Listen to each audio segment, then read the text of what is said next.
শিক্ষার্থী ভাই বোন, আজকে লাভ ক্ষতির চ্যাপ্টার থেকে একটি অঙ্ক নিয়ে উপস্থিত হলাম।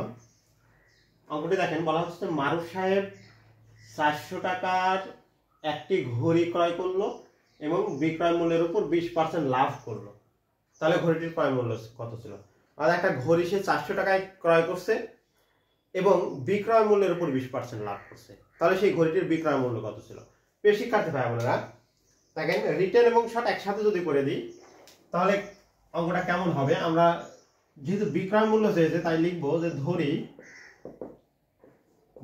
বিক্রয় মূল্য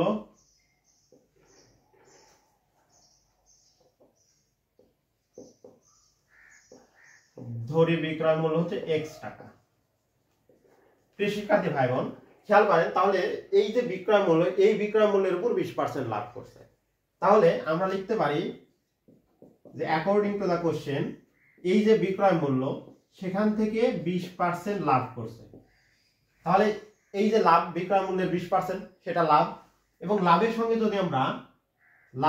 যদি আমরা ক্রয় মূল্যটা যোগ করি তাহলে কি বিক্রয় মূল্য হবে না? প্রিয় শিক্ষার্থী ভাই বোনেরা, তাহলে বিক্রয় মূল্য হবে, অর্থাৎ বিক্রয় মূল্যের 20% লাভ, সেই লাভের সঙ্গে আমরা ক্রয় মূল্য যোগ করে দিলে সেটা হয়ে যাবে কত? লাভ প্লাস ক্রয় মূল্য ইকুয়াল টু বিক্রয় মূল্য। সেই বিক্রয় মূল্য লিখলাম। ওকে, এখন তাহলে আমরা লিখতে পারি, দেখেন 0 0 যদি কেটে দিই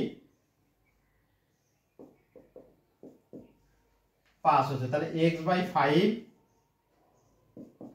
প্লাস 400 ইকুয়াল টু x।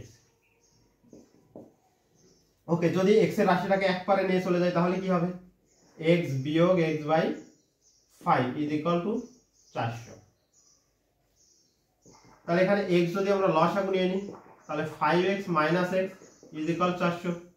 প্রিয় শিক্ষার্থী ভাই বোন, তাহলে খেয়াল করেন যে এই যে 5টা এখানে ভাগ অবস্থায় আছে, ওই পারে যদি নিয়ে চলে যায় তাহলে গুণন হবে। তাহলে আমরা লিখতে পারি যে 4x ইকুয়াল 400 গুণন 5।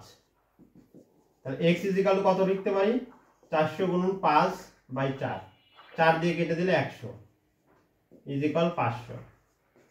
প্রিয় শিক্ষার্থী ভাই বোনেরা, তাহলে ওই ঘড়িটির বিক্রয় মূল্য ছিল 500 টাকা। ওকে, আজকে এই পর্যন্তই। পরবর্তীতে আরো কোনো অঙ্ক নিয়ে হাজির হয়ে যাবো।